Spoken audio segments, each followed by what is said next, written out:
여러분, 계속해서 우리가 소그룹에 대해서 말씀을 나누고 있는데, 여러분, 소그룹에 이런 이야기를 제가 많이 듣습니다. 소그룹에 들어갔는데, 소그룹에 들어가서 정말 말씀을 나누고 또 삶을 나누고 위로받고 격려받고 싶었는데, 막상 들어갔더니 상처만 받고 나왔습니다. 분위기가 좋을 줄 알았는데 더 위축돼서 나왔습니다라고 하는 그런 이야기를 들을 때가 있습니다. 이런 이야기를 들을 때마다 사실 제 마음은 너무 아픕니다. 분명히 은혜를 나누고 함께 성장하고자 소그룹에 들어갔을 텐데, 그 소그룹 속에서 오히려 성장하지 못하고 또 위로받지 못하고 격려받지 못하고 오히려 상처받고 나오시는 분들을 보게 될 때 너무나도 제 마음이 우울하고 너무나도 힘들 때가 있습니다. 그러면서 이런 이야기들을 하시더라고요. 소그룹에 들어가느니 차라리 혼자 신앙생활 하겠다. 너무나도 안타까운 이야기지 않습니까? 그런데 혼자 신앙생활 하면 될 것 같지만, 여러분, 하나님은 우리를 창조하실 때 그렇게 창조하지 않으셨습니다. 문제는 거기 있어요. 하나님이 인간을 창조하실 때, 여러분, 아담을 창조하시고 이렇게 아담 혼자 있는 걸 보시고 하나님이 뭐라 그러셨을까요? 보시기에 좋았다고 했나요? 뭐라고 하셨어요?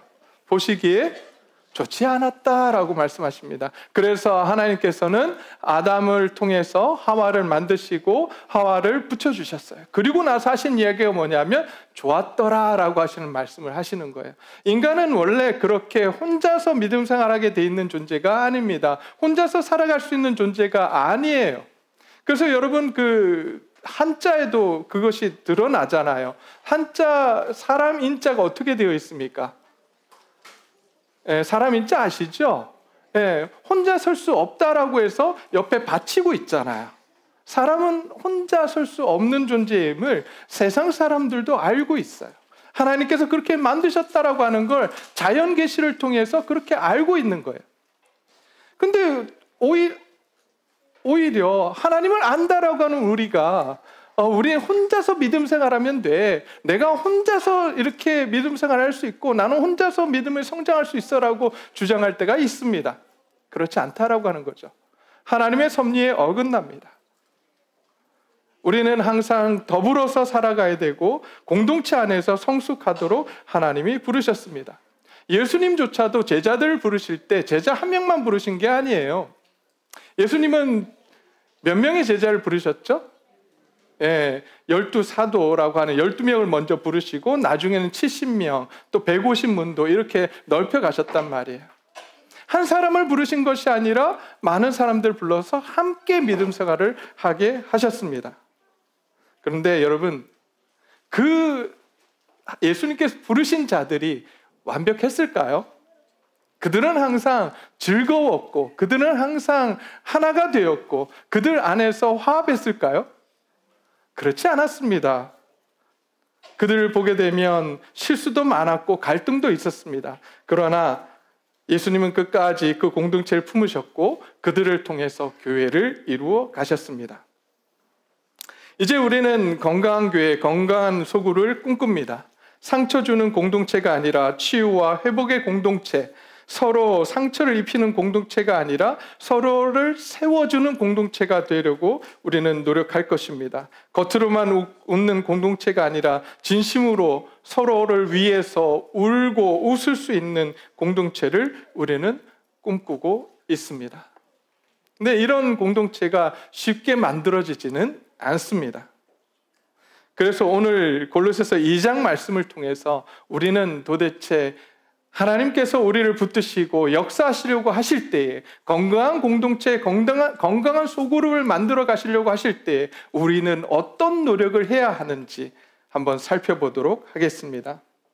여러분, 건강한 공동체가 되기 위해서, 소그룹이 되기 위해서는 두 가지가 우리에게 필요합니다.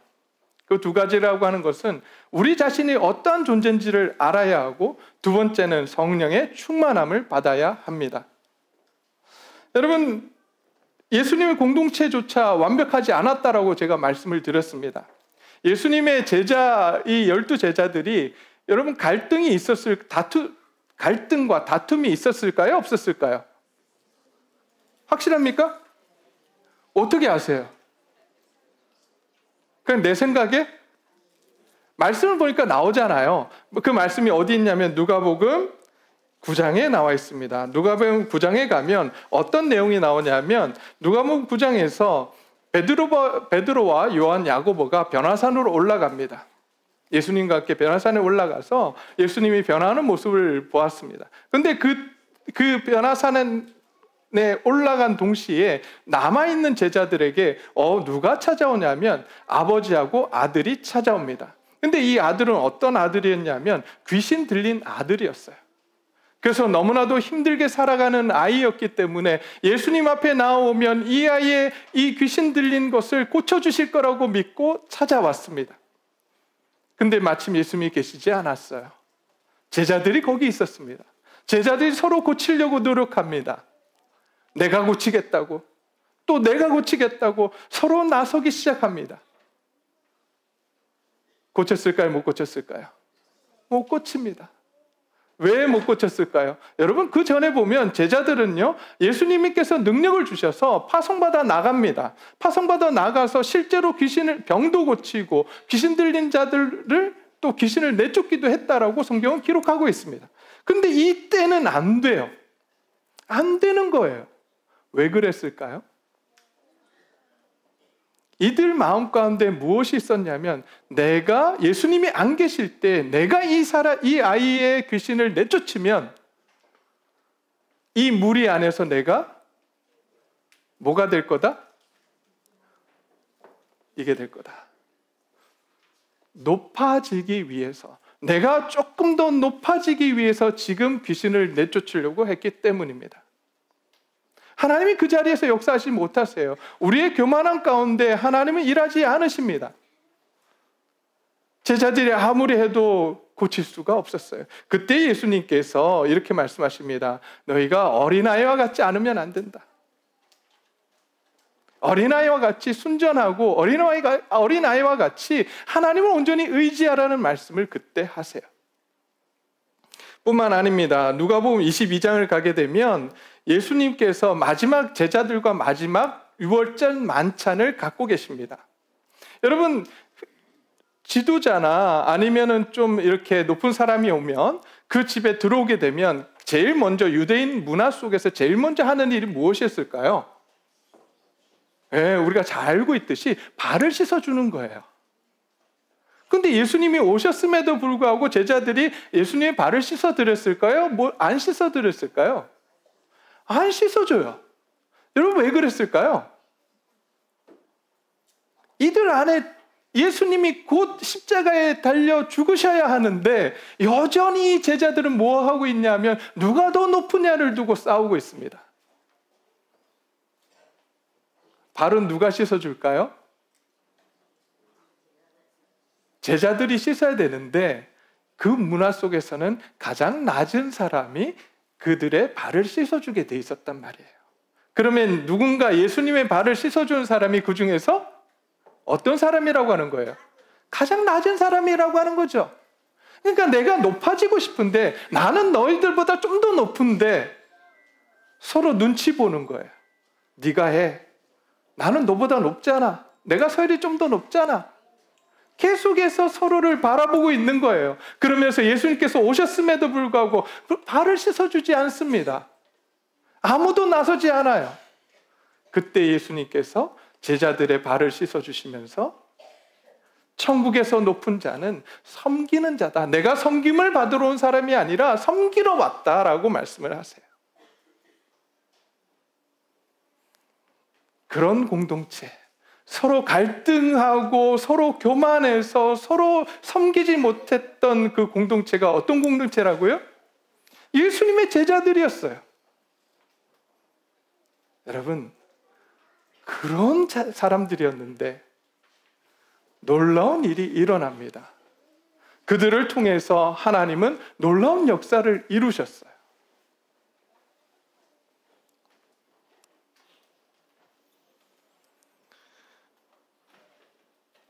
오늘 우리 소그룹도 마찬가지입니다. 갈등이 있을 수 있습니다. 오해와 상처가 있을 수 있습니다.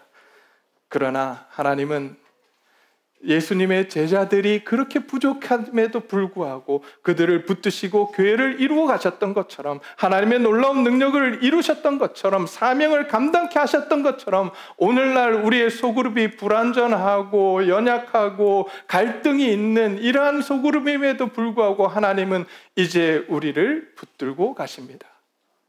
그리고 우리를 통해서 하나님의 놀라운 역사를 이루겠노라고, 이 세상에 맛볼 수 없는 그러한 놀라운 공동체를 만들고 그 공동체를 통해서 하나님의 역사들을 이루어 가시겠다라고 오늘도 말씀하고 계십니다. 여러분, 그러면 우리가 질문을 하나 던져야 돼요. 그럼 어떻게 그렇게 갈등하고 교만했던 그 제자 그룹이 변하게 됐을까? 어떻게 변화될 수 있었을까? 여러분, 앞에서 제가 두 가지를 말씀드렸습니다. 첫 번째, 뭐가 필요하다고요? 우리가 누구인지를 알아야 돼요. 첫 번째 우리가 해야 될 일은 뭐냐면 우리 자신이 어떤 사람인지를 알아야 되고, 두 번째 필요한 게 뭐냐면 성령님의 충만하심을 받아야 합니다. 오늘 성경을 보게 되면 이렇게 되어 있습니다. 12절 말씀이에요. 너희가 침례로 그리스도와 함께 장사되고 또 죽은 자 가운데 그를 일으키신 하나님의 역사를 믿음으로 말미암아 그 안에서 함께 일으키심을 받았느니라 라고 말씀하고 있습니다. 사도 바울은 골로새 교인들에게 말합니다. 너희가 그리스도와 함께 죽었다라고 말합니다. 그리고 그리스도와 함께 다시 살아나심을 입었다라고 말씀하고 있습니다. 우리는 어떤 존재들입니까? 우리의 힘으로 구원을 얻을 수 있는 사람들입니까? 우리의 힘으로 뭔가 할 수 있는 사람들입니까? 그렇지 않습니다. 우리는 다 죄인들이에요. 뼛속까지 다 죄성을 가진 사람들이에요. 우리의 힘으로는, 우리의 어떤 노력으로도 우리는 구원을 얻을 수가 없습니다. 믿으십니까? 근데 왜 우리의 의의를 드러냅니까? 왜 내가 할 수 있다라고 우리는 이야기합니까? 구원조차도 내가 이룰 수 없는 존재인데. 여러분, 그래서 우리는 마땅히 죽어야 될 사람이라고 사도 바울은 이야기하는 겁니다. 그리스도의 은혜로 우리는 그리스도와 함께 장사되었고 그리스도 안에서 다시 부활했다라고 사도 바울은 말합니다. 갈라디아서 2장 20절 말씀, 내가 그리스도와 함께 십자가에 못 박혔나니 그런즉 이제 내가 사는 것이 아니요 오직 내 안에 그리스도께서 사시는 것이라. 이제 내가 육체 가운데 사는 것은 나를 사랑하사 나를 위하여 자기 자신을 버리신 하나님의 아들을 믿는 믿음 안에서 사는 것이라 라고 말씀하셨습니다.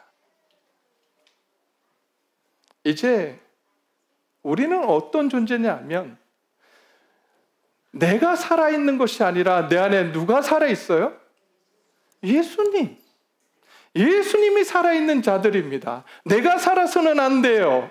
나는 이제 그리스도와 함께 죽었어요. 그래서 내 안에 사는 것은 오직 예수 그리스도라. 우리는 그런 사람들입니다. 그러기에 이제 우리는 우리 자신이 어떤 존재인지 깨달아야 합니다.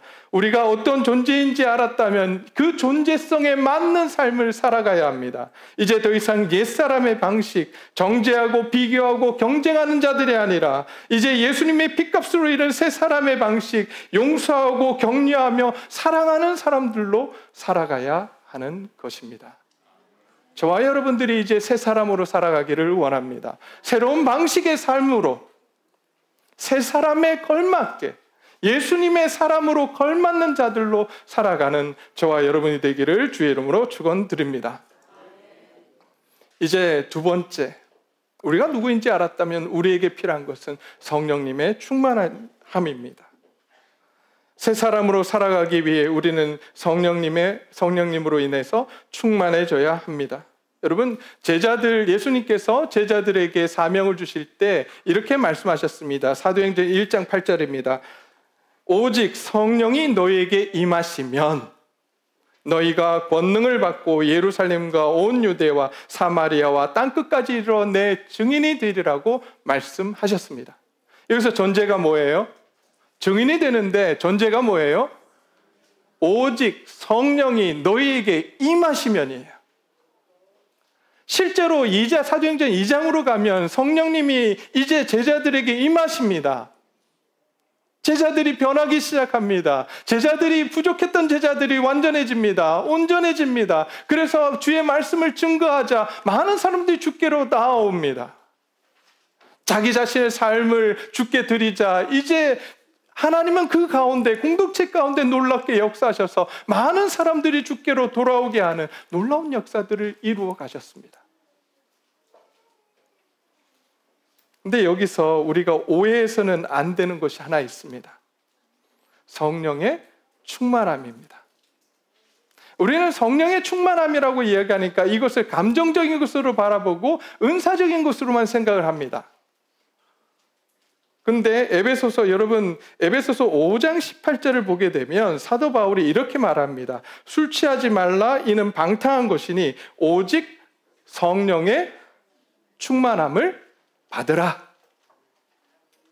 지금 성령의 충만함을 설명하기 위해서 사도 바울은 무엇을 가지고 들어왔냐면 술 취함이라고 하는 것을 가지고 들어왔어요. 여러분 술 취한 사람들은 자신의 이 의지를 누구한테 맡긴 거예요? 술에게 맡긴 사람이에요. 다시 이야기하면 성령의 충만함을 받는다라고 하는 것은 무엇이냐면 성령님의 지배를 받는다라고 하는 이야기입니다. 사도 바울은 그 이야기를 하고 싶은 거예요. 성령 충만함이라고 하는 것은 그냥 은사적이고 감정적인 것이 아니라 성령님의 온전한 지배를 받는 것이다라고 지금 말씀해주고 있습니다.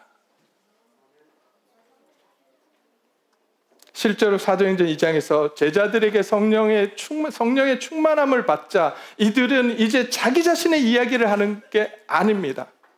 성령께서 말하게 하시는 대로 복음을 증거하기 시작하는데 성령님에 의해서 말을 하게 된 것을 표현하는데 이 당시에 뭐라고 표현하고 있냐면 방언으로 했다. 다른 지방의 말로 했다라고 말합니다. 만약에 예를 들어서 헬라어로 그들이 쓰고 있는 말로 복음을 증거했다고 하면 성령께서 지금 그들을 지배하고 있다라고 하는 사실을 알 수 있었을까요? 모르잖아요.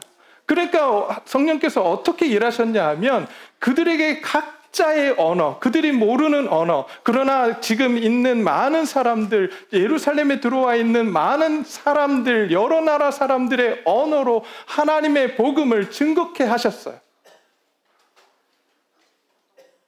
다시 이야기하면 성령께서 지금 그들을 지배하고 계시고 성령께서 말하게 하시는 것을 지금 그들이 말하고 있다는 사실을 보여준 것입니다. 그 뒤에 2장 마지막에 가면 그들은 더 이상 자기의 삶을, 자기의 재산을 자기 것이라고 이야기하지 않습니다. 하나님의 것이고 하나님이 원하시는 대로 쓰겠다라고 다 드리기 시작합니다. 그것이 성령 충만함입니다. 오늘 이 자리에 있는 저와 여러분들에게 성령의 충만함이 임하기를 소원합니다. 확실하십니까? 두려우실 텐데요. 왜요? 성령이 충만하게 역사하면 내 안에 나의 삶을 회복시키기도 하시지만 성령이 다스리기 시작하면 내 것이 없어져요. 나를 주장할 수 없어요. 그래도 괜찮으시겠습니까? 네, 우리는 그런 사람들이에요. 내 것을 주장할 수 없는 사람들이에요. 그렇게 성령 충만함을 받은 사람들은 이제 하나님의 사명을 감당하기 시작합니다. 하나님께서 주신 사명, 땅끝까지 이르러 내 증인이 되리라 하고 하신 그 사명을 감당해 가기 시작합니다. 사람들은 이야기했습니다. 그런 일들이 일어날 수 없다고, 불가능한 일이라고. 네, 불가능한 일을 가능케 하시는 분이 하나님이십니다. 우리 앞에 불가능해 보이는 현실들이 있습니까? 하나님 앞에 나오시기 바랍니다. 하나님께서 그 불가능한 일을 가능케 하실 줄 믿습니다. 우리가 성령으로 충만해져야 합니다. 성령님의 지배를 온전히 받아야 합니다. 여러분, 성령의 충만한 지배를 받는 사람들의 소그룹 안에서의 모습이 어떠할까요? 오늘 세 가지를 나누고자 합니다. 성령이 충만한 사람, 성령의 사람은 첫 번째, 잘 듣습니다. 경청을 잘합니다. 야고보서 1장 19절에 이렇게 이야기합니다. 듣기는 속히 하고 말하기는 더디하며 성내기도 더디하라라고 말씀합니다. 뭐는 속히 하라고요? 듣는 건 속히 하고, 그리고 말하는 건 더디해라. 무엇을 먼저 잘하라고요? 경청을 잘하라는 거예요. 근데 소그룹에 들어가 보면 다 자기 이야기 하고 싶어 해요. 듣는 게 너무 약해요. 그렇다고 잘 들으라고 하니까 잘 듣는 걸 그냥 이렇게 쳐다보고 있는 걸로 아시는 분들이 많아요. 생각은 딴 데가 있고, 아, 내가 지금 듣고 있습니다 라고 하면서 생각은 딴 데가 있어요. 그게 경청이 아니에요. 경청은 그 사람의 말을 잘 들어서 그 사람이 정말 이야기하고자 하는 것이 무엇인지 알아내는 거예요. 속마음을 읽어내는 거예요. 소그룹 안에서 이렇게 경청하는 분들이 되시기를 주의 이름으로 축원드립니다. 성령의 사람들은 듣는 걸 잘하는 사람들이에요. 두 번째, 성령의 사람은 기도하는 사람입니다. 오늘 골로새서 2장 16절 말씀에 이렇게 되어 있습니다. 누가 너희를 비판하든지 먹고 마시는 일이나 절기나 안식일 문제로 비난하지 못하게 하라라고 말씀합니다. 성령의 사람은 비난하고 비판하는 사람이 아닙니다. 오히려 그 비판하고 싶은 마음들, 판단하고 싶은 마음들을 하나님 앞에 올려드리는 사람인 것입니다. 판단을 멈추고 하나님께서 그 사람을 다루시도록 자리를 내어주는 행위가 바로 기도하는 것입니다. 우리가 이제 기도 내용을 바꾸기를 소원합니다. 하나님, 저 사람을 바꿔 주십시오가 아니라, 우리 보통 그렇게 기도하잖아요. 그죠? 우리 가정에서도 그러잖아요. 내 남편을 바꿔 주십시오 라고 아내분들 기도하시잖아요. 아닌가요? 네, 다 아니라고 지금. 네, 저도 제 아내를 바꿔 주십시오. 실제로 바꿔달라는 얘기가 아니라 아내의 부족한 부분들을 하나님 변화시켜 주십시오. 그렇게 기도했는데 여러분 바뀌어요? 안 바뀌어요? 안 바뀌어요.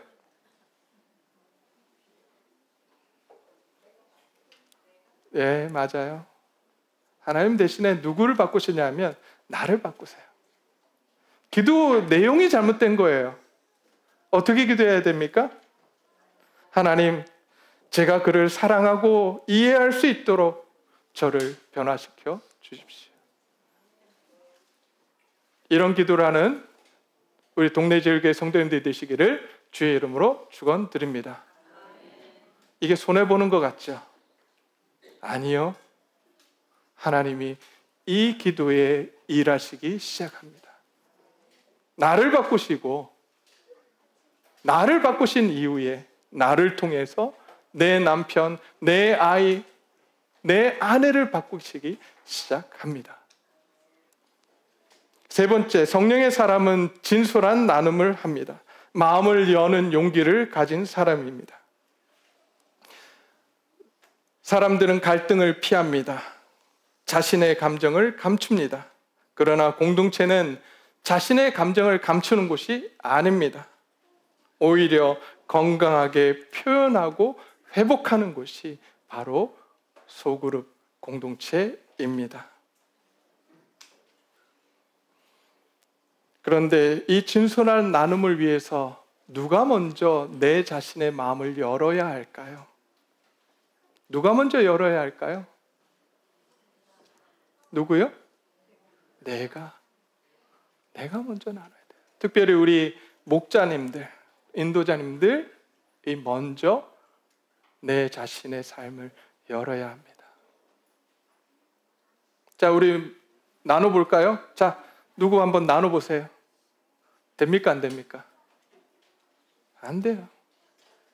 내가 내 삶을 먼저 오픈하고 내가 이런 사람입니다. 이렇게 부족한 사람입니다. 나를 위해서 기도해 주십시오라고 먼저 나눌 때 그때야 비로소 사람들은 자기의 속마음을 열기 시작합니다. 여러분 목회자 세미나 가서 좋은 게 뭔지 아세요? 목회자 부부 세미나 제가 가평에 3일 다녀왔잖아요. 가면 다 목사님들이에요. 다 힘들어요. 다 힘들어서 오신 분들이에요. 그러니까 서로 막 힘든 것들을 서로 나눠요. 한 사람이 너무 힘들다고 기도 제목을 내기 시작하면 서로 울면서 기도해 주면서 나도 그래요. 나도 그래요. 나도 그래요. 근데 놀라운 거는요. 그렇게 이야기하기 시작하고 그렇게 기도하기 시작하니까 회복의 역사들이 일어나더라니까요. 지쳐서 왔던 목사님들이 저도 되게 지쳐서 갔잖아요. 아니었나요? 네. 지쳐서 갔거든요. 1년 이렇게 지나다 보면 이때쯤 좀 지쳐요. 근데 갔다 오면 자, 좀 밝아진 것 같지 않으세요?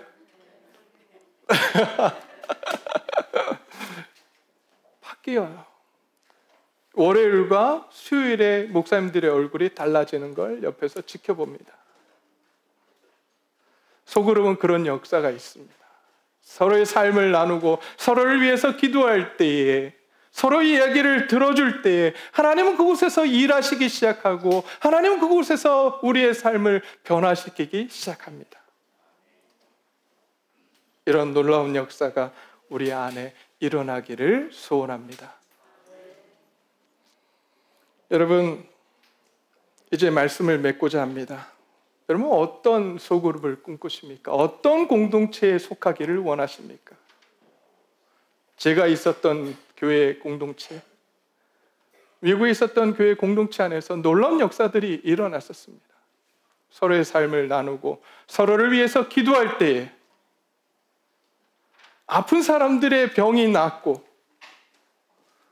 여러분, 이혼하려고 마음을 먹었던 분이 그 소그룹에 와서 그 소그룹에서 함께 기도하고 마음을 나눌 때에 그 남편과 아내가 마음을 변화시키고 다시 살아간 모습을 보았습니다. 이분은요, 어느 정도의 삶이었냐면, 여러분 그 MBTI, 우리도 MBTI 한번 꼭 해야 되는데, MBTI 아시는 분이 있고 모르시는 분이 있겠지만 이분이 스타일이 어떤 스타일이냐면 아주 계획적인 분이세요. 그래서 여러분 바다에 길이 있습니까? 물론 이제 바다에도 길이 있다라고 이야기하지만 바다에 길이 없어? 그러면 바다에 기찻길을 내. 그리고 가는 거야. 그래서 애들과 그 아들하고 딸이 있었는데 이 아이들을 데리고 아침마다 내가 이 아이들의 근면 성실을 위해서 새벽 6시에 이 아이들을 데리고 스타벅스 가서 말씀을 읽히고 이 아이들을 그렇게 만들겠다고 하셨던 분이에요. 아이들의 의지하고 상관없이. 여러분, 이 아이들 어떻게 됐을 것 같습니까? 다 삐뚤어졌어요. 그런데도 나는 그 길을 가겠노라고. 내가 만들 수 있다고. 근데 소그룹 교회에 와서 말씀을 듣고 소그룹 안에서 그분이 사실 아내분하고 이혼하려고 했거든요.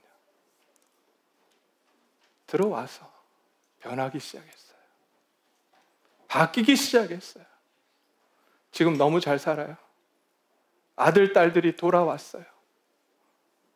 너무나도 하나님 옆에서 보기에 저분같이 살면 좋겠다라고 하는 그런 분이 되셨어요. 그런 가정이 되었어요. 소그룹을 통해서 그런 역사가 일어납니다. 우리 교회 안에 그런 역사들이 있기를 소원합니다. 서로를 위해서 서로의 이야기를 들어주고 서로를 위해서 기도하고 서로를 위해서 내 마음을 열고 이야기할 때 하나님은 일하시기 시작할 것입니다.